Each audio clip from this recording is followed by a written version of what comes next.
जय स्वामीनारायण विद्यार्थी मित्रों, लास्ट लेक्चर में આપણે જે ડિસ્કશન કરતા હતા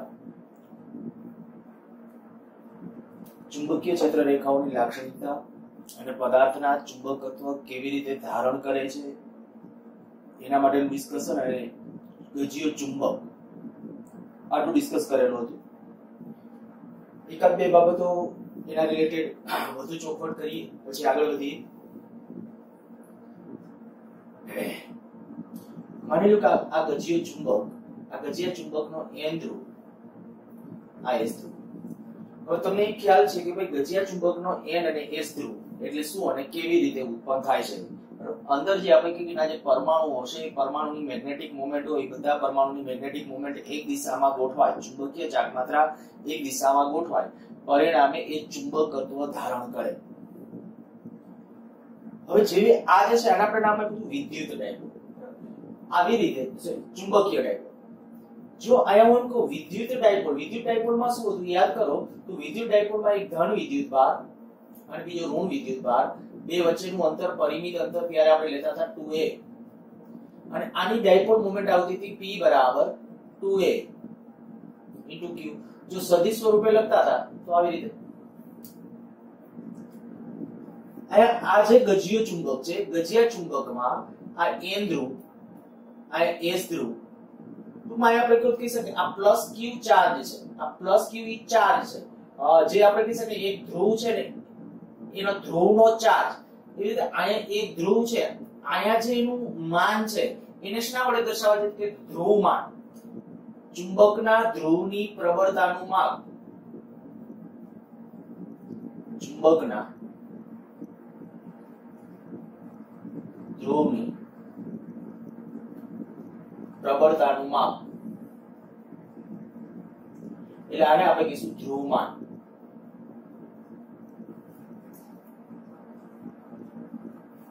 જેમ વિદ્યુત ડાયપોલના એક ધ્રુવનું માન એટલે વિદ્યુતભાર, આયા વિદ્યુતભારને સમતુલ્ય જો આયા આપણે કેવું હોય તો ધ્રુવમાન, વિદ્યુતભાર જેવી રીતે રાશિ છે એવી રીતે ધ્રુવમાન પણ એક રાશિ છે। પણ ઈ શું દર્શાવે છે તો કે ધ્રુવમાન એટલે કે જે આપણે આ રિયલમાં ટેકનિકલી શું હતું યાદ કરો કે જ્યારે આપણે આ દાખલા તરીકે આ ગજીય ચુંબક છે તો ગજીયા ચુંબકની અંદર આયા પરમાણુ બધા પરમાણુ જ્યારે આવી રીતે ગોઠવાઈ જતા હતા, બધાની મૂવમેન્ટ આમ મળી તો આ બાજુનો છેડો n ધ્રુવ આવે, આ બાજુનો છેડો છે ઈ s ધ્રુવ તરીકે આવે, આ બાજુનો છેડો s ધ્રુવ તરીકે હશે, એટલે મૂવમેન્ટ એની આમ હશે, આ છેડો s ધ્રુવ તરીકે છે। અને કેવી રીતે તો કે આ બધા પરમાણુ છે, પ્રત્યેક પરમાણુને મોમેન્ટ છે, ચુંબકીય ચાર્જમાત્રા છે, કેટલી હોય ચુંબકીય ચાર્જમાત્રા m બરાબર ia અથવા ni, n એટલે આંટાની સંખ્યા, પણ પ્રત્યેક પરમાણુમાં આંટાની સંખ્યા એટલે એક જ કહેવાય, એક જ લૂપ છે ia। તો પ્રત્યેક પરમાણુની પ્રત્યેકની એટલી છે તો આપણે એમ કહી શકાય કે આમાં જેમ પરમાણુ જાજા, આ બાજુથી દાખલા તરીકે આ માર્કર પેન છે, આ એક ચુંબક છે એવી ઇમેજિનેશન કરો તો આનું આડછેદ મને કેટલું દેખાશે તો કે તમે જોઈ શકો કે આ આડછેદ આટલું છે। હવે આમાં જેટલા પરમાણુ હશે એ બધા પરમાણુની મોમેન્ટ છે હું આ બાજુથી જ્યારે જોઉં છું તો એની મોમેન્ટ મને દેખાશે કે બધામાં પ્રવાહ માની લો કે વિષમગળી પ્રવાહો છે તો એની મોમેન્ટ આમ છે।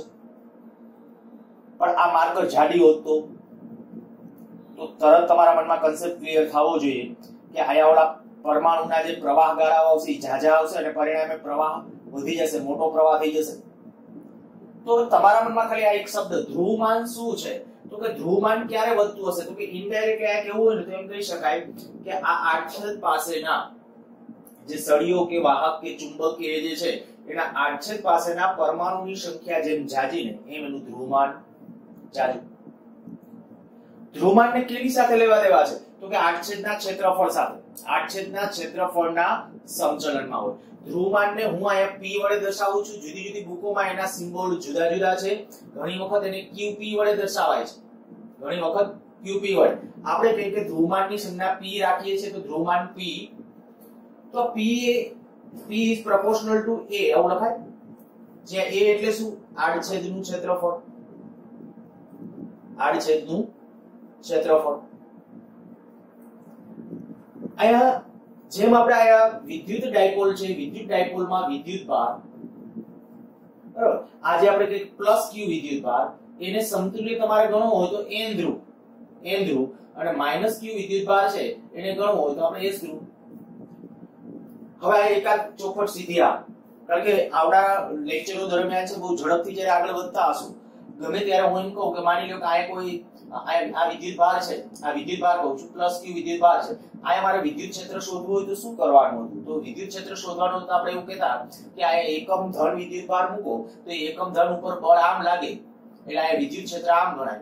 એવી રીતે હવે પછી ગમે ત્યારે ચુંબકીય ક્ષેત્ર શોધવાનું હશે ને ત્યારે આપણે શું કરશું તો કે જ્યારે ચુંબકીય ક્ષેત્ર શોધવાનું હશે ને ત્યારે પ્લસ ક્યુ ને બદલે n ધ્રુવ જાણે કે આપણે અહીંયા મૂકો હોય, ઇમેજિનેશન કરવાનું. ખાસ ધ્યાન રાખજો, n ધ્રુવ કે s ધ્રુવ નું સ્વતંત્ર અસ્તિત્વ શક્ય નથી. તો આ n ધ્રુવ મૂકો. હવે n ધ્રુવ તમે મૂકો છો એવું ઇમેજિનેશન કરો, n ધ્રુવ ઉપર જેટલું બળ લાગશે જેટલું બળ લાગશે ઈ બળ એટલે તે બિંદુ પાસે ચુંબકીય ક્ષેત્રની તીવ્રતાનું મૂલ્ય હશે અને જે દિશામાં લાગશે એ કહેવાય ચુંબકીય ક્ષેત્રની દિશા. જેમ મેં કીધું આ એટલે જ્યારે આપણે ચેપ્ટર સ્ટાર્ટ કર્યું ત્યારે મેં તમને કીધું હતું કે ભાઈ ડાયપોલ વાળો કોન્સેપ્ટ જાણે કે બધે બેઠો આયા કોન્સેપ્ટ છે એવું સમજો. સૂત્રોની પણ ઘણી બધી સામ્યતા છે ત્યાં. તો આ જેમ વિદ્યુત ડાયપોલમાં જે રીતે વિદ્યુત ક્ષેત્ર ગણતા એકમ ધન વિદ્યુત ભાર તરીકે ત્યાં લેતા, અહીંયા આપણે કહીશું એકમ ધન ને બદલે એકમ n ધ્રુવ જાણે. પાછું હું વારે ઘણી બોલું છું, આ ખાલી ઇમેજિનેશન કરવાની વાત છે. n કે s ધ્રુવ સ્વતંત્ર n કે s ધ્રુવ નું અસ્તિત્વ શક્ય નથી. ઓકે, પ્લસ q ને સમતુલ્ય માઈનસ q ને સમતુલ્ય. પણ જેમ વિદ્યુત ડાયપોલના ધ્રુવનું પ્રબળતાનું માપ છે એ ચાર્જ વડે અપાય, એવી રીતે અહીંયા એની પ્રબળતાનું માપ શેના વડે અપાય છે? ધ્રુવમાન વડે. બરાબર. જો આ ગજ્ય ચુંબક છે, આ ગજ્ય ચુંબકની મેગ્નેટિક મોમેન્ટ, ચુંબકીય ચાકમાત્રા,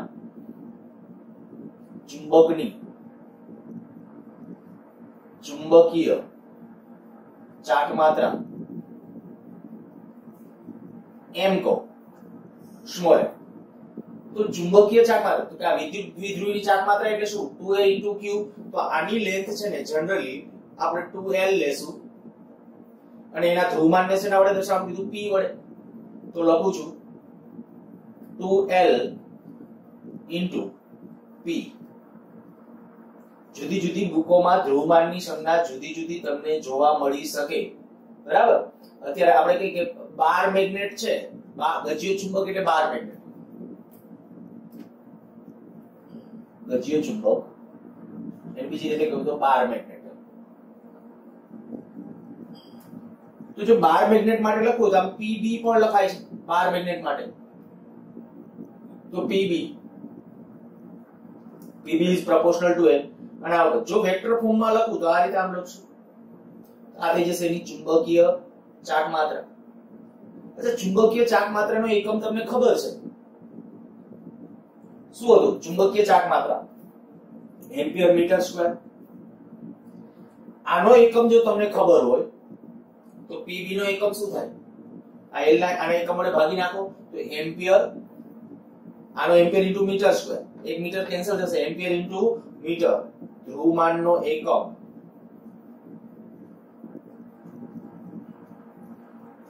એમ્પિયર મીટર. ચુંબકીય ચાકમાત્રાનો એકમ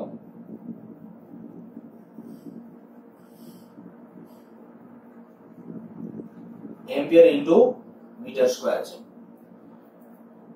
ધ્રુવમાની શું દર્શાવે છે? તો કે ચુંબકના ધ્રુવની પ્રબળતાનું માપ.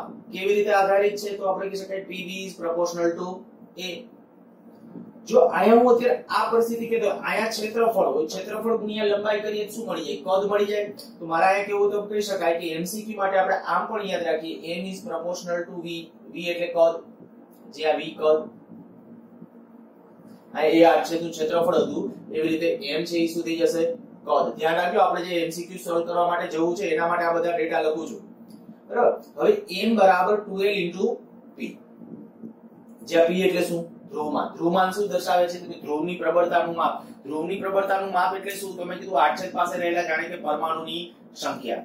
હું બીજા પ્રશ્નોમાં આગળ વધું એની પહેલા એક સિમ્પલ આ ડિસ્કશન કરીએ.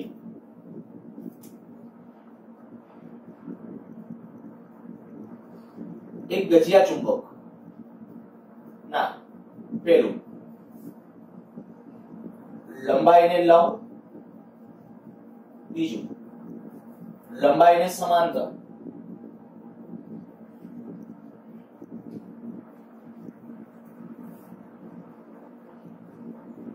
સમાન ટુકડા કરવામાં આવે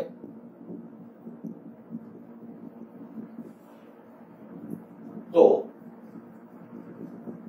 પ્રત્યેક ટુકડા ના ધ્રુવમાન અને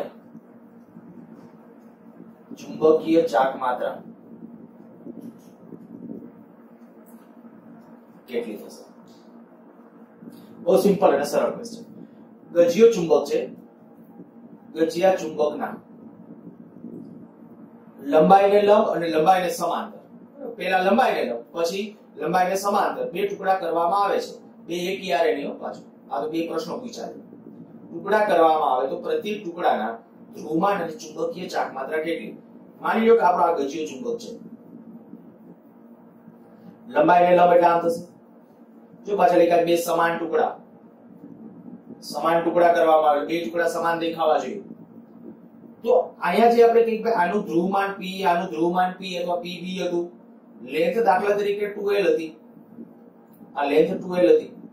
હવે બે ટુકડા જ્યારે થઈ જશે ત્યારે પ્રત્યેક ટુકડા માટે જો આનું ધ્રુવમાન અત્યારે આપણે કહીએ આ m છે, સોરી ધ્રુવમાન pb છે, તો આ ધ્રુવમાન એ pb. એક n ધ્રુવ s ધ્રુવ, આમાં જેમ ધન ઋણ આવે એ આમાં એક n ધ્રુવ અને એક s ધ્રુવ, બરાબર? આમાં ધન ઋણ એવું નામ નહીં આપ્યું. અચ્છા, આયા ધ્રુવમાન pb છે, આયા ધ્રુવમાન pb છે, લંબાઈ 2l છે. તો આની મેગ્નેટિક મોમેન્ટ કેટલી અત્યારે આ કન્ડિશનમાં પ્રારંભમાં? ધ્રુવમાન pb ચુંબકીય ચાક માત્રા m કહો તો m કેટલું થશે? 2l pb. એ તો મેં આ સૂત્ર જ લખ્યું છે, 2l pb. એ ચુંબકીય ચાક માત્રા છે. પણ હવે લંબાઈને લંબ જ્યારે બે ટુકડા કરી નાખીએ છીએ તો લંબાઈને લંબ બે ટુકડા એટલે આપણે આ એક ટુકડો. હવે શું થશે? જ્યારે આપણે ટુકડા કરેલા છે ત્યારે n ધ્રુવ અહીંયા આવી જશે, આ s ધ્રુવ. આની લેન્થ કેટલી થઈ જશે? l. આ ટુકડા માટે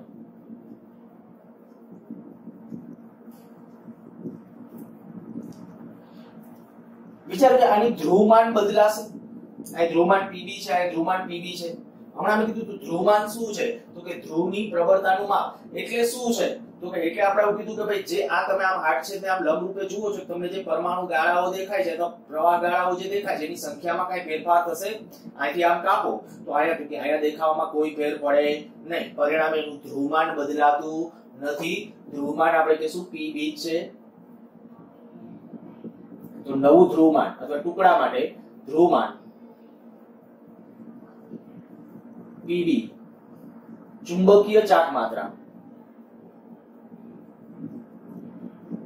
ચુંબકીય ચાક માત્રા કેટલી આવશે? pb into l. લંબાઈ કેટલી? લંબાઈ l. તો આ કેટલી થઈ જશે? m/2. જો આયા આટલી હતી, આ ચુંબકીય ચાક માત્રા m હતી. m એટલે શું? 2l into pb. Length 2l હતી. એના કરતા આ ચુંબકીય ચાક માત્રા લંબાઈ અડધી થવાને કારણે m/2 થઈ જશે. તો આપણે કીધું કે આ લંબાઈને લંબ ટુકડા કર્યા ત્યારની વાત થઈ, બરાબર? આ પહેલી પરિસ્થિતિ. ઓકે, આ ક્વેશ્ચન નંબર 1 કહી દઉં છું અને એનો આ પહેલો પોઈન્ટ, આ પહેલો પોઈન્ટ. હવે બીજો પોઈન્ટ, લંબાઈને સમાંતર.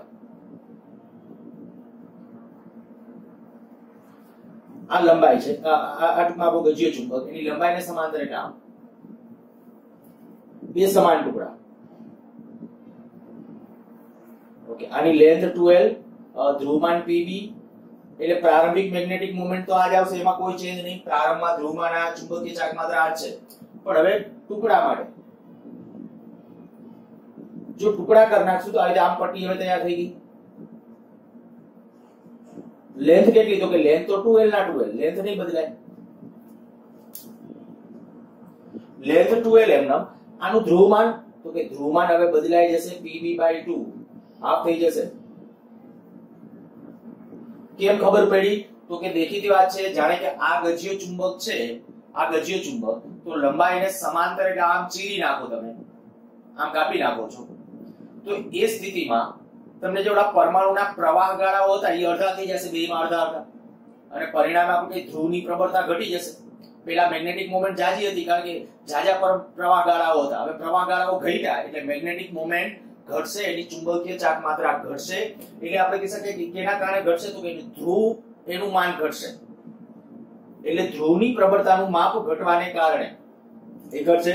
તો ધ્રુવમાન, જો અહીંયા ધ્રુવમાન લખીશ તો એમ કહીશ કે ધ્રુવમાન બરાબર Pb/2 અને ચુંબકીય ચાક માત્રા આવશે Pb/2 * 2l એટલે પાછો આવી જશે m/. ચલો નેક્સ્ટ એક તમને પૂછું, વિચારો.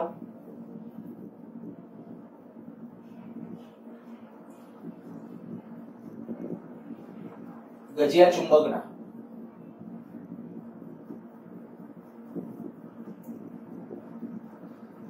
લંબાઈને લંબ અને બીજું લંબાઈને સમાંતર 4 ટુકડા કરવામાં આવે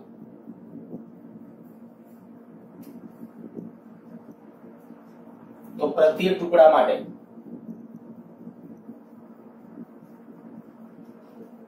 ધ્રુવમાન અને ચુંબકીય ચાક માત્રા. હવે આનો આન્સર તમારે ગોતી કાઢવાનો છે. લંબાઈને લંબ 4 સમાન ટુકડા કરવાના. ચલો આ બે કર્યા, હજી એક આપો આયા મૂકી દો, એક આયા. 4 સમાન ટુકડા, લંબાઈને લંબ અને આમ 4 અને પાછળ શબ્દ લખ્યા સમાન ટુકડા, આડા અવડાની, નાના મોટા નહીં એટલે પરિસ્થિતિ બદલાય. 4 સમાન ટુકડા કરવામાં આવે તો 4 સમાન ટુકડા કરી નાખો તો જુઓ જોઈએ ધ્રુવમાન બદલાશે. પેલી કિસ્સામાં ધ્રુવમાન બદલાશે નહીં, ધ્રુવમાન નહીં બદલાય. Pb નું કારણ કે આમ કાપો છો તો ધ્રુવમાન નહીં બદલાય. ત્યાર રાખો, હું એટલે જ કહું છું કોન્સેપ્ટ ઉપર ભાર આપજો, તમને ખબર પડવી જોઈએ, ગોખવાથી નહીં ભેગું થાય. આપણું ધ્રુવમાન શું છે તો કે ધ્રુવની પ્રબળતાનો મીન્સ કે તમે આડછેદને જુઓ છો તો ત્યાં આડછેદ પાસે પરમાણુની સંખ્યાને બદલાશે તો કે નહીં, નથી બદલાતી, તો ધ્રુવમાન નહીં બદલાય. તો ધ્રુવમાન નથી બદલાતું, Pb નું Pb લંબાઈને લંબ ટુકડા કરો. પણ મેગ્નેટિક મોમેન્ટ કેટલી તો કે લંબાઈ ચોથા ભાગની થશે. પરિણામે આમાં જવાબ આવશે. જવાબ તમારી રીતે લખવાનો છે, આકૃતિ ડ્રો કરી લખવો હોય તો છૂટ, ડાયરેક્ટ લખવો હોય તો છૂટ, જે રીતે લખો એ રીતે. લંબાઈને લંબ ટુકડા કરવામાં આવે તો ધ્રુવમાન બદલાતું નથી, પણ ચુંબકીય ચાક માત્રા થઈ જશે ચોથા ભાગ. અચ્છા, લંબાઈને સમાંતર 4 ટુકડા કરવામાં આવે. આ રીતે વિચારો, 4 સમાન ટુકડા, 1 આ 2 3 4 આ જે 2 ટુકડા થયા એમાંથી પાછા 2 કરી રાખો તો 4 ટુકડા થઈ ગયા. 4 ટુકડા થઈ ગયા, તમે વિચારો જોઈએ લંબાઈ બદલાશે તો કે લંબાઈ તો નથી બદલાતી, ધ્રુવમાન બદલાશે. કેટલું થઈ જશે તો કે 8 છે. જો મેં પહેલા લખ્યું હતું કે આ જે છે આડછેદના ક્ષેત્રફળ ઉપર ડિપેન્ડ, તો આડછેદનું ક્ષેત્રફળ ચોથા ભાગનું થઈ ગયું, તો ધ્રુવમાન કેટલું થઈ જશે ચોથા ભાગ. જ્યારે આમ કરશો ત્યારે ધ્રુવમાન કેટલું ચોથા ભાગનું, ધ્રુવમાન ચોથા ભાગનું અને મેગ્નેટિક મોમેન્ટ એ ચોથા ભાગનું. મેગ્નેટિક મોમેન્ટ માટે જેટલા ટુકડા સમાન થશે ને એટલામાં ભાગની હશે. જો આ મેગ્નેટિક, આ 2 સમાન ટુકડા થયા, મેગ્નેટિક મોમેન્ટ જો m/2, આ 2 સમાન ટુકડા થયા, મેગ્નેટિક મોમેન્ટ જો m/2. અને આમાં હજી તમે તમારી રીતે ટ્રાય કરો તો ગમે એ આપણે કહીએ કે આમાં મેગ્નેટિક જો આમાં ધ્રુવમાન નહોતું બદલાતું પણ મેગ્નેટિક મોમેન્ટ તો ચોથા ભાગની થઈ હતી, 4 ટુકડા થયા હતા. આમાં જે તમે કહો તો મેગ્નેટિક મોમેન્ટ, તો કે મેગ્નેટિક મોમેન્ટ છે એ ચોથા ભાગની જ થઈ, લંબાઈ નથી બદલાતી, પણ ધ્રુવમાન ચોથા ભાગનું થયું. તો ધ્રુવમાન ચોથા ભાગનું થાય એટલે મેગ્નેટિક મોમેન્ટ કેટલી થઈ જશે ચોથા ભાગની. ટૂંકમાં કદ ચોથા ભાગનું, એટલે મેં એટલે શબ્દ આપ્યો કે m is proportional to v, કદના સમચલનમાં છે. કદ ઘટે, જો 4 સમાન ટુકડા થાય કદ ચોથા ભાગનું થઈ ગયું, તો મેગ્નેટિક મોમેન્ટ એના પ્રમાણમાં બદલાશે. અચ્છા, માની લો કે જે આવી રીતે આમ કહેવામાં આવે, ખાલી હવે આકૃતિ દોરું છું, આખી રકમ નથી લખતો. આ એક ગજિયો ચુંબક છે, ગજિયા ચુંબકના આ રીતે આમ ટુકડા કરીએ. આ L, આ પણ L, આયા A, આયા A. જો આખો ગજિયો ચુંબક હતો, આ એનો N ધ્રુવ, આ S ધ્રુવ, મૂળ ગજિયા ચુંબક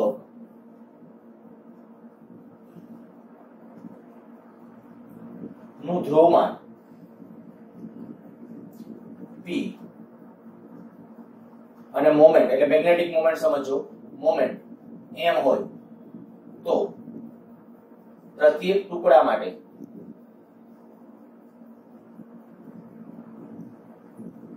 ધ્રુવમાન અને મોમેન્ટ, મેગ્નેટિક મોમેન્ટ કેટલી વિચારો. તરત જો એક આમ અને સમાન ટુકડા મેં એટલા માટે a અને l ને એવું દર્શાવ્યું છે એટલે સમાન ટુકડા થયા. તો અહીંયા તમે એ સમજી શકશો કે આમ જ્યારે ટુકડા કરીશ ત્યારે શું થયું, લેન્થ બદલાય.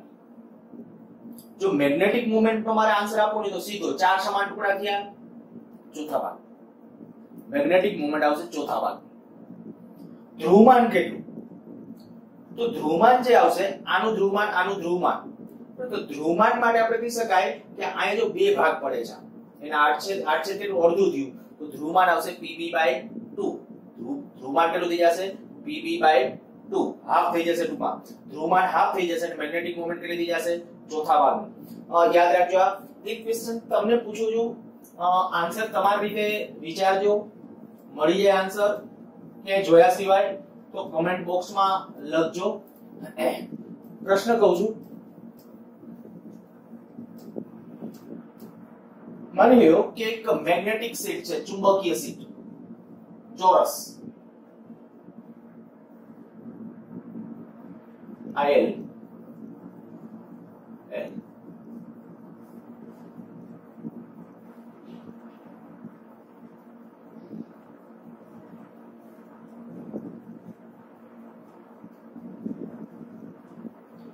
આ ચુંબકીય શીટ નામ આપું છું.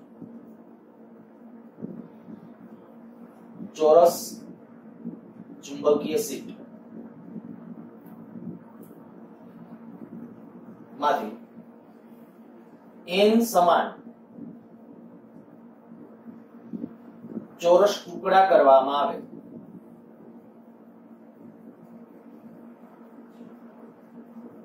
તો પ્રત્યેક ટુકડાનું ધ્રુવમાન અને ચુંબકીય ચાર્જ માત્રા કેટલી? વિચારજો. આનો આન્સર હું અત્યારે નથી આપતો, નેક્સ્ટ લેક્ચર વખતે આન્સર આપી દઈશ તમને, પણ તમારી રીતે એની પહેલા પ્રયત્ન કરજો. આખી ચોરસ શીટ, n સમાન ચોરસ ટુકડા. કેમ શું કરવાનું હું કાંઈ કહેતો નથી, ખાલી શબ્દ પ્રયોગ ઉપર ભાર આપજો. n સમાન ચોરસ ટુકડા કરવામાં આવે તો પ્રત્યેક ટુકડાનું ધ્રુવમાન અને પ્રત્યેક ટુકડાની મેગ્નેટિક મોમેન્ટ કેટલી થશે? પ્રારંભિક ધ્રુવમાન p અથવા pb અને ચુંબકીય ચાક માત્રા m લો. આ પ્રારંભિક સ્થિતિ. ચુંબકીય ચાક માત્રા m, ધ્રુવમાન pb, આ પ્રારંભિક સ્થિતિની આપણે વાત કરી છે. સારું, તમે આના આન્સર મેં કીધું એ પ્રમાણે કાં તો કમેન્ટ બોક્સમાં કાં તો WhatsApp ની અંદર છે એ આન્સર મોકલી શકો છો. વિચારજો, પૂછાયેલો ક્વેશ્ચન છે અગાઉ એટલે તમને ક્વેશ્ચનનું કદાચ સોલ્યુશન મળી પણ જશે, પણ મેં કીધું બને ત્યાં સુધી પહેલા તમારી રીતે એક વખત વિચારી, તમારા આન્સર વિચારી રાખી અને પછી સોલ્યુશન તરફ આગળ વધજો. સારું, બધું ભૂસું છું, લખવાનું કઈ બાકી હોય તો સ્ક્રીન પોઝ કરીને લખો. માની લો કે આવો કોઈ એક સળિયો, આની લંબાઈ l છે, 2l ને બદલે હવે l લખું છું, અને આની ચુંબકીય ચાક માત્રા m છે, ધ્રુવમાન p, ચુંબકીય ચાક માત્રા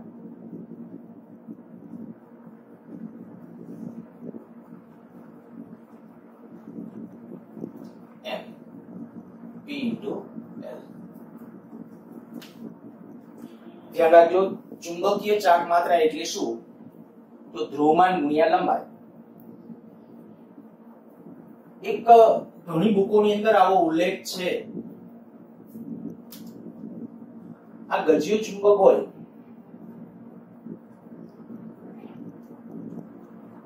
એમાં ખરેખર આ ચુંબકીય ચાક માત્રા આપણે લખીએ ને ત્યારે ચુંબકીય ચાક માત્રા વખતે એના જે ધ્રુવો, આ જે n ધ્રુવ, અહીંયા s ધ્રુવ સાવ બોર્ડર ઉપર હોય. તો કે જો તમારે આદર્શ ગજિયો ચુંબક લેવો હોય ને, આદર્શ, ઓકે, જ્યારે યાદ કરો આદર્શ સોલેનોઇડ કેને કહેતા હતા? જ્યારે આદર્શ સોલેનોઇડ ની વાત આવે તો અતિ લાંબો સોલેનોઇડ ને જાણે કે આપણે આદર્શ સોલેનોઇડ તરીકે, અથવા જેને આપણે એમ કહું કે અતિ લાંબા સોલેનોઇડ ની વ્યાખ્યા શું હતી? લંબાઈની સાપેક્ષે એની ત્રિજ્યા કેવી હતી? ખૂબ નાની. જો અહીંયા હું ગજિયા ચુંબકને સોલેનોઇડ સાથે જ્યારે કમ્પેરિઝન, જ્યારે આપણે થિયરી ચાલુ કરશું ત્યારે આપણો પહેલો ક્વેશ્ચન આ આવશે, ગજિયા ચુંબક અને સોલેનોઇડની સરખામણી. પણ અત્યારે વારંવાર સરખામણી કરીએ છીએ બધી. પણ એ જે ગજિયા ચુંબક અને સોલેનોઇડની જો હું સરખામણી કરતો તો ત્યારે તમે એમ કહો, યાદ કરો સોલેનોઇડની અંદર ચુંબકીય ક્ષેત્રનો મેં તમને એક આલેખ ડ્રો કરી દીધો તો ભાઈ સોલેનોઇડ માટે ચુંબકીય ક્ષેત્ર કઈ કામ કે નામ મળે, છેડા પાસે કેટલું હોય તો અડધું હોય, અને પણ અહીંયા જે છે ચુંબકીય ક્ષેત્ર તો વધી જતું હોય, વચ્ચે વધારે હોય. તો આમાં પણ પ્રયોગો થ્રુ આવું પ્રૂવ થયેલું છે કે જ્યારે ગજિયો ચુંબક હોય ત્યારે ગજિયા ચુંબકની જ્યારે મેગ્નેટિક મોમેન્ટ લખવી હોય ને ત્યારે એની આ ભૌમિતિક લંબાઈ, દાખલા તરીકે L હોય ને, ભૌમિતિક લંબાઈ L, તો લખવાનું આમ 5L/6, લંબાઈ તરીકે આખી L નહીં લખવાની, 5L/6 ઇન્ટુ ધ્રુવમાન P2. આને છે ને એનો સુધારો ગણવામાં આવે છે, ચુંબકની લંબાઈ નો સુધારો.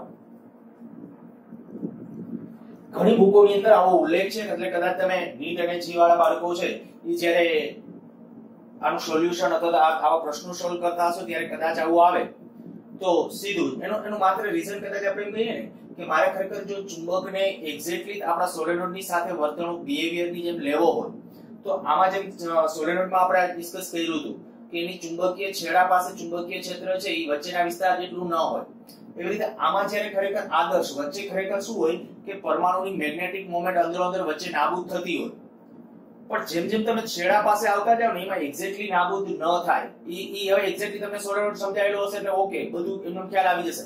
તો અહીંયા સેજ સ્લાઇટલી એની જે લંબાઈ છે ને ઓછી લેવામાં આવતી હોય, એટલે આ ક્યાંક જરૂર પડે તો એટલે ક્યાંક ખૂણામાં લખીને એમને રાખજો. ઓકે, આપણે આપણા ટોપિક ઉપર આવી જઈએ. અહીંયા આપણો ક્વેશ્ચન આ કે આ જે છે P જેટલું ધ્રુવમાન અને L લંબાઈ ધરાવતો આ સળિયો, આ સળિયાને વાળવામાં આવે. માની લો કે આ સળિયાને આપણે એવી રીતે વાળીએ છીએ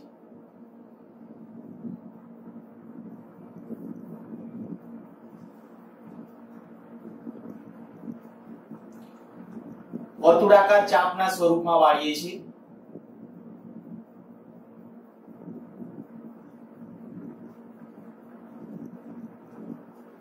લંબાઈ ટોટલ L જ છે, વર્તુળાકાર ચાપના સ્વરૂપમાં વાળીએ છીએ અને એવી રીતે વાળીએ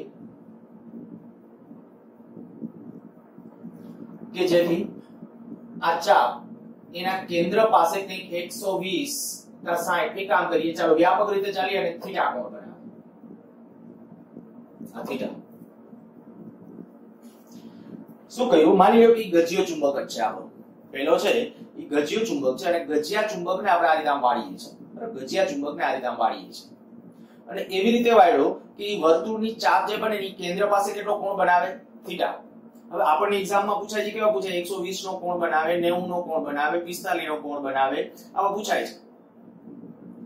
તો આપણે હું થીટા રીતે એટલે એક શોર્ટકટ નું સૂત્ર મળશે, જોઈએ કેવું સૂત્ર મળે છે. એ સૂત્ર મળશે, એમાં ખાલી થીટાની જગ્યાએ કિંમત મૂકશો એટલે આપણો આન્સર મળશે. હવે આપણા માટે દરેક વખતે હું એમ કહું મારે આની નવી મોમેન્ટ્સ ગણવી છે. આ જો રકમ આ રીતે કે આની ચુંબકીય ચાક માત્રા આટલી છે ને આ સળિયાને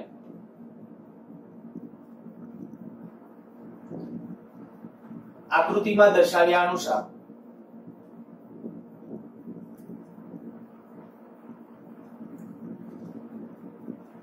થીટા કોણ બનાવતી વર્તુળાકાર ચાપના સ્વરૂપમાં વાળવામાં આવે તો તેની નવી ચુંબકીય ચાક માત્રા કેટલી? આની આપણે નવી ચુંબકીય ચાક માત્રા ગણવી છે. શું કરીશું? જ્યારે વાત આવશે ચુંબકીય ચાક માત્રા માટે તો m બરાબર p into l, જ્યાં l એટલે શું? તો કે એના બે ધ્રુવમાનો વચ્ચેનું અંતર. l એટલે શું છે? એના જે ધ્રુવમાનો એના વચ્ચેનું અંતર, એટલે સીધું અંતર, ટૂંકું અંતર. તો અહીંયા હું તમને કહું આ ધ્રુવમાન અહીંયા છે, એક ધ્રુવમાન અહીંયા છે, અહીંયા આપણે માની લો કે આ n છે, આ s છે, તો અહીંયા n, આ s. હવે આપણે જે ડિસ્ટન્સ લખવું પડે એ આ લખવું પડે. ધ્રુવમાન નો બદલાય, જ્યારે બેન્ડ વાળો છો એનાથી ધ્રુવમાન ન બદલાય, કારણ કે ધ્રુવમાનનો આધાર કેના ઉપર છે? આડછેદના ક્ષેત્રફળ ઉપર. આપણે હમણાં ડિસ્કસ કરી ગયા આડછેદ ઉપર ડિપેન્ડન્ટ છે, તો એ ન બદલાય, પણ અહીંયા લેન્થ બદલાઈ જશે. ની લેન્થ કેટલી થશે ને એ આપણે નક્કી કરવું છે. થોડી ભૂમિતિ આપણે દાખલા તરીકે આજે ચાલો આમ લો, આ જે વચ્ચેથી આમ કરી નાખું છું, આ એંગલ થઈ જશે θ/2. આ જે છે ને વર્તુળની ત્રિજ્યા કહું છું, r.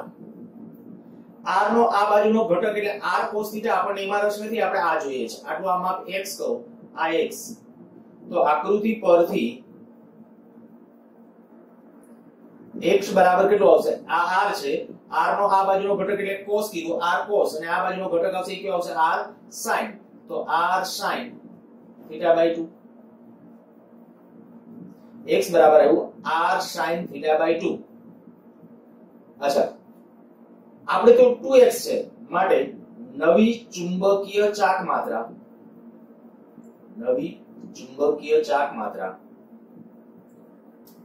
નવી ચુંબકીય ચાક માત્રા એટલે શું આવશે? ધ્રુવમાન. તો કે ધ્રુવમાની ના જ પ્રારંભમાં એ ધ્રુવમાન p હતું. લેન્થ ની જગ્યાએ કેટલું આવશે? 2x. x ને x 2x, તો p 2x ને બદલે શું? r sin θ/2. ઓકે, હજી આપણે r છે ને એ મેળવીએ તો આ જે ચાપ બરાબર શું થાય? ત્રિજ્યા ગુણ્યા ખૂણો લખી શકાશે. ચાપ બરાબર વર્તુળ માટે છે તો લખી શકાય. વળી ચાપ બરાબર ત્રિજ્યા ગુણ્યા ખૂણો. તો ચાપ કેટલી છે? તો કે ચાપનું માપ l, આપણે ઓલરેડી l લંબાઈ હતી l, ત્રિજ્યા કેટલી r, ખૂણો કેટલો? θ. તો આના ઉપરથી કહી શકાય કે ભાઈ આપણે r જોઈતું હોય તો r બરાબર શું આવશે? l/θ. માટે ઓકે, અહીં લખી નાખું છું. ચુંબકીય ચાક માત્રા m, અહીંથી આગળનું સ્ટેપ, m બરાબર p * 2 sin 2l sin θ/2 એના છે. આ r ને બદલે l/θ આપણે મૂકવાનું આ θ. આપણે અહીં શું કર્યું? ચાપ બરાબર ત્રિજ્યા ગુણ્યા ખૂણો, બરાબર, એનો ઉપયોગ કર્યો. તો ચાપ l, ત્રિજ્યા r, ખૂણા તરીકે કેટલું? આખો આટલા ખૂણો તો એ ટોટલ θ હતો, એટલે θ માં પણ ખૂણો લીધો છે. હવે આના આધારે p * l એટલે શું થયું? p * l એ મૂળ ચુંબકીય ચાક માત્રા હતી, તો આ p * l ને બદલે મૂળ આ નવી કહીએ છીએ, બરાબર. આ નવી ચુંબકીય ચાક માત્રાને m' કહું છું. તો m' બરાબર આને બદલે લખી નાખું છું m sin θ/2 upon θ/2. યાદ રાખવાનું સરળ પડે એટલે આવું કર્યું છે. આ 2 છે ને નીચે લઈ ગયા એટલે θ/2 થઈ ગયું. તો ચુંબકીય ચાક માત્રા આટલી થઈ ગઈ. હવે આ શોર્ટ કોણ પૂછો. હવે તમે ગમે ઈ કોણે વાળવાનું કે ને તો ફટાફટ તમે આના ઉપરથી આન્સર લખી શકતા હોવા જોઈએ. અને સીધો જ આપણે ડાયરેક્ટ ધારો જો θ બરાબર 120 અંશ હોય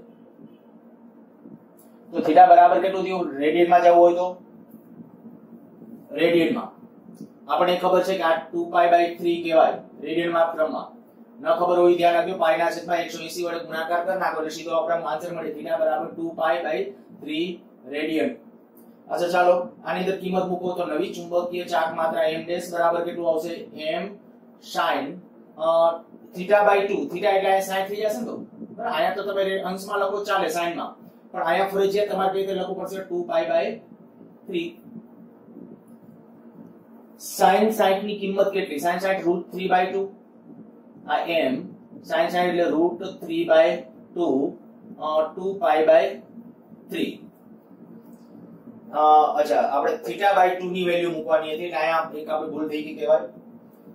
અહીંયા આપણે કિંમત θ/2, તો θ કેટલો હતો? 120 એટલે આ 60, તો 60 એટલે ખાલી π/3 લખશું, બરાબર. θ/2 એટલે અહીંયા ખાલી કેટલું આવશે? π/3. ઓકે, તો આપણો આન્સર આવો આવશે 3√3 m upon 2π. આ થઈ જશે એની નવી ચુંબકીય ચાક માત્રા. अच्छा हजी खाली વધારામાં લઈએ માની લો કે જો θ બરાબર 60 અંશ હોય તો અહીંયા આપણા માટે નવી ચુંબકીય ચાર્જ માત્રા m ડેશ બરાબર m સૂત્ર આપણું લખી નાખું છું sin θ એટલે sin 30 અંશ એના છેદમાં π/6 સોરી આ π/6 એટલે π/12 થઈ જશે ને આ નહીં હા આપણા માટે આ 60 અંશ છે એટલે આ 30 અંશ થઈ ગયું 30 અંશ 30 એટલે કેટલું π/6 ઓકે ભાગ કરીને એટલે લખ્યું છે એટલે આ π/6 sin 30 ની કિંમત કેટલી sin 30 એટલે 1/2 આ π/6 તો આવશે 3m/5 m ડેશ હવે મને એમ લાગે છે કે આવા પ્રકારના સળિયાને જો વાળવામાં કે એવી રીતે કંઈ પૂછવામાં આવે તો આવા પ્રકારના ક્વેશ્ચન તમને આવડે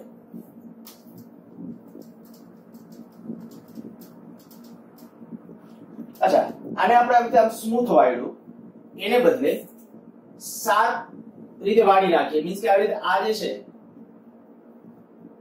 આ આપણો ગજીયો ચુંબક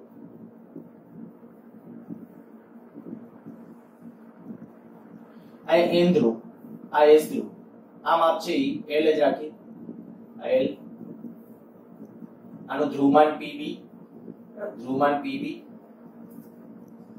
ચુંબકીય ચાર્જ માત્રા કેટલી તો કે m બરાબર ચુંબકીય ચાર્જ માત્રા આવશે l p આને પાછું આપણે આકૃતિમાં દર્શાવ્યા પ્રમાણે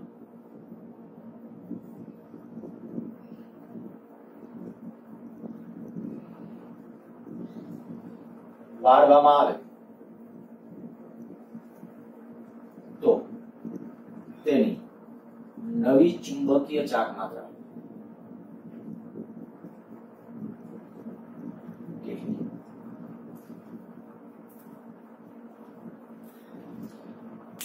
માની લો કે આકૃતિમાં એટલે કે આવી રીતે આમ આપણે એને વાળવી છે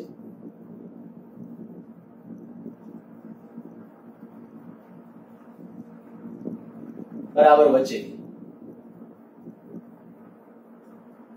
આ એંગલ છે ને થીટા બને એવી રીતે આ n ધ્રુવ આ s ધ્રુવ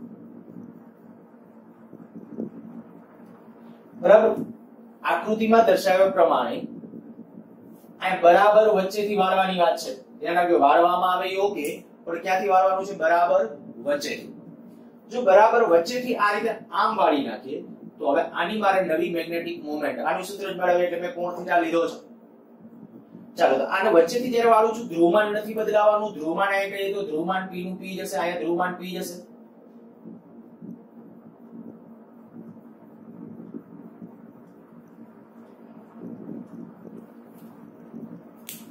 આ ડિસ્ટન્સ નક્કી કરવું છે આ માપ કેટલું l/2 આ માપ કેટલું l/2 કારણ કે આખું l છે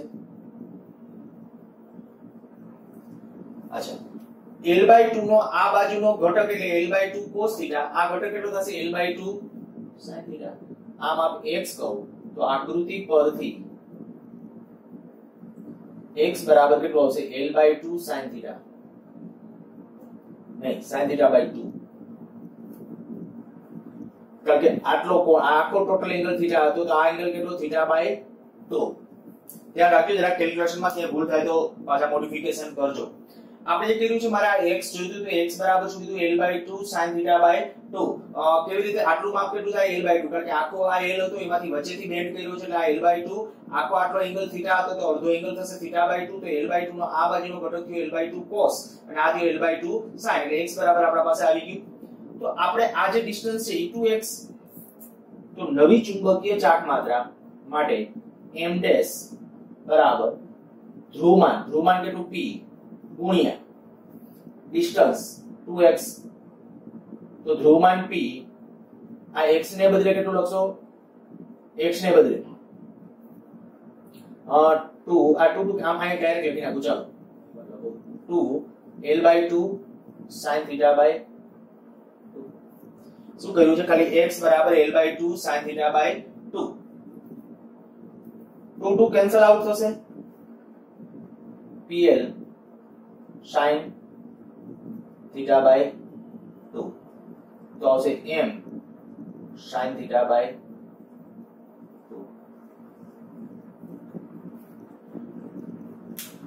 તો હવે આમાં પાછી તમે જુદી જુદી કિંમતો મૂકો. 60 અંશના કોણે વાળવામાં આવે, 90 અંશના કોણે વાળવામાં આવે તો એની નવી ચુંબકીય ચાક માત્રા તો આપણે કહી શકાય જો થીટા બરાબર 60 અંશ એટલે 60 અંશનો કોણ બનાવે એ રીતે વાળો તો કેટલું થશે? તો નવી ચુંબકીય ચાક માત્રા m ડેશ બરાબર m ગુણ્યા sin 30 અંશ. sin 30 એટલે 1/2 તો કેટલું થઈ જશે? m/2. નવી ચુંબકીય ચાક માત્રા આવશે m/2.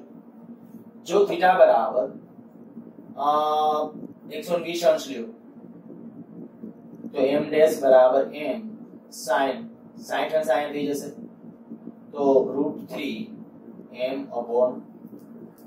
સારું, તો હવે આવું તમે નક્કી કરી શકતા હો જે મેં બેયના શોર્ટના સૂત્રો જ આપી દીધા છે કે જ્યારે તમે આને આ રીતે આમ વાળો છો ત્યારે કન્ડિશન કેવી રીતે થાય.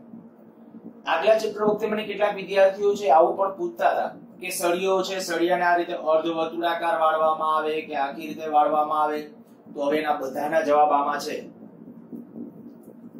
જો વર્તુળાકાર ચાપના સ્વરૂપમાં કે એવી રીતે વાળીએ છીએ તો તમારે આ કન્ડિશન આ સૂત્રને એપ્લાય કરવાનું છે. તમને એમ કે અર્ધવર્તુળાકાર ચાપના સ્વરૂપમાં વાળવામાં આવે.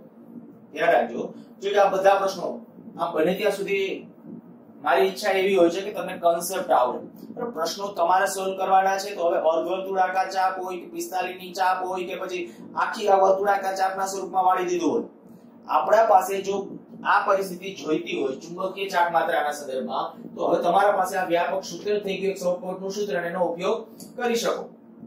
તો જુઓ જે આ જે એક સળિયો છે એની ચુંબકીય ચાક માત્રા m હોય. હવે એને હું 180 આમ અર્ધવર્તુળાકાર વાળી દઉં એટલે એંગલ કેટલાનો બન્યો કહેવાય? કેન્દ્ર પાસે 180. જો કેન્દ્ર પાસે એંગલ 180 નો બને તો એંગલ 180 બને તો આપણે કહી શકાય sin આયા 180 ભાગ્યા 2 એટલે 90 તો sin 90 ની કિંમત આયા 1 થઈ જશે અને આયા કેટલું થઈ જશે? આયા 180 એટલે પાઈ ભાગ્યા 2 એટલે π/2 તો આવું થઈ જશે 2m upon π. બરાબર, આપણો આન્સર આવશે 2m upon π. તો જ્યારે ગજિયા ચુંબકને જુદી જુદી આ રીતે કાં તો વાળવાનો પૂછી શકે કાં તો આ રીતે પૂછી શકે. ચાલો, આ ડિસ્કશન છે તો અત્યારે કોઈ થિયોરેટિકલ ડિસ્કશન આગળ વધારવા કરતા ખાલી એક નાનકડી વાત કરતો પછી લેક્ચર પૂરો કરીએ.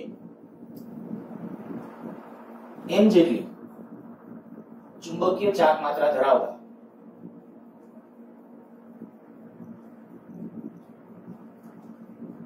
બે ચુંબકોને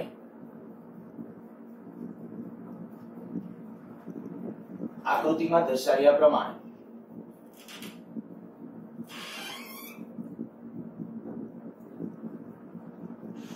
ગોઠવવામાં આવે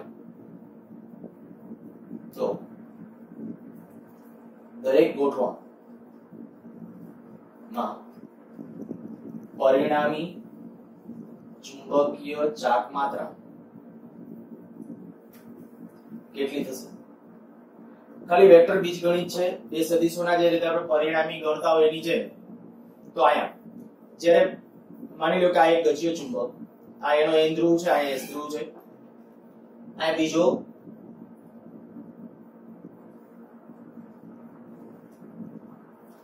આ દાખલા તરીકે આ n ધ્રુવ છે, આ s ધ્રુવ છે, આની મોમેન્ટ m છે, આની મોમેન્ટ પણ m છે અને આ એંગલ છે એ દાખલા તરીકે 60 અંશ આપી દઉં છું.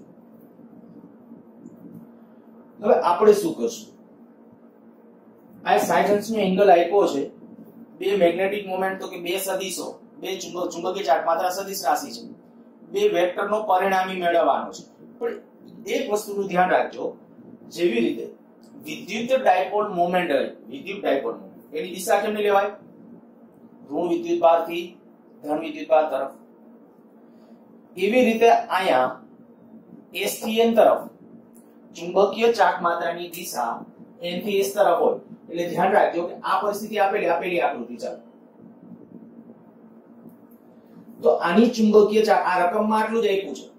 હવે સોલ્યુશનમાં તમને આ ખાસ આની ચુંબકીય ચાક માત્રા આમ કહેવાય, આની ચુંબકીય ચાક માત્રા આમ કહેવાય. આ બે વચ્ચેનો એંગલ કેટલાનો? 60 અંશ છે. બે m આ m તો મારા પરિણામી ગણવી હોય તો પરિણામી m ડેશ કહો તો m ડેશ બરાબર કેટલું? અંડરરૂટ પહેલાનો વર્ગ વત્તા બીજાનો વર્ગ વત્તા 2 ગુણ્યા પહેલું પદ બીજું પદ cos 60 અંશ બે વચ્ચેનો ખૂણો cos 60. આ વેક્ટરનું આપણું સૂત્ર છે. કેટલું થઈ જશે? આ cos 60 એટલે 1/2 તો √3m. આની ચુંબકીય ચાક માત્રા એવી √3m. अच्छा मानी લ્યો કે આ ગોઠવણ આમ નહીં અને આવી રીતે આમ આપો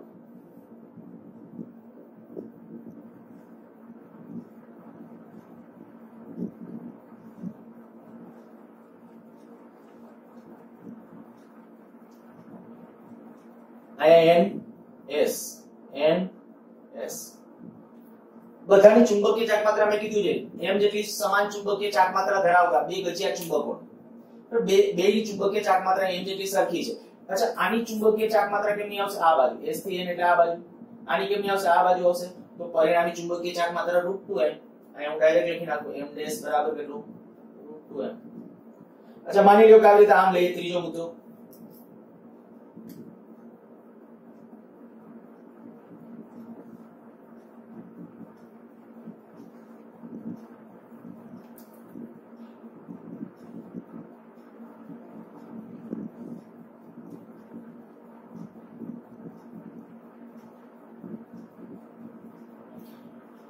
આવી રીતે ચુંબકો રાખેલા છે અને આ એંગલ દાખલા તરીકે તમને આપી દીધેલો છે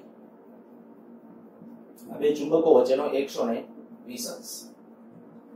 તો આ વખતે આપણે કહી શકીએ પરિણામી મેળવવું છે જુઓ તો આયા કહી શકશો કે આની ચુંબકીય ચાક માત્રા આ તરફ આની ચુંબકીય ચાક માત્રા આમ આવશે બરાબર આ એંગલ તમારે ફરજિયાત લેવો પડે એ 120 થશે તો આનું પરિણામી કેટલું થાય તો આની મેગ્નેટિક મોમેન્ટ આ m હોય તો આન્સર શું લખશો આન્સર m ડેશ બરાબર m જ આવશે કેમ આવે હવે જે થોડું 11th આવડવું જોઈએ બે વેક્ટર વચ્ચે સમાન મૂલ્યના વેક્ટરો હોય એમના વચ્ચેનો કોણ 180 હોય તો ડાયરેક્ટલી આપણે કહી શકીએ પરિણામી જે પડે કેટલું મળશે એના એકના મૂલ્ય જેટલું એટલે m ડેશ બરાબર m નહીતર પછી આ સૂત્રનો ઉપયોગ કરજો જો ન આવડે તમે ત્યાંથી લઈ લીધું તો આ 120 લખી અને સાદુરૂપ આપજો એટલે m જ આન્સર મળશે આ રીતે કોઈ પણ બે ગચિયા ચુંબકોને આમ ગોઠવેલા હોય તો પરિણામી તમને મેળવવા આવડે બીજું એક કદાચ માની લ્યો કે આવી રીતે આમ કીધું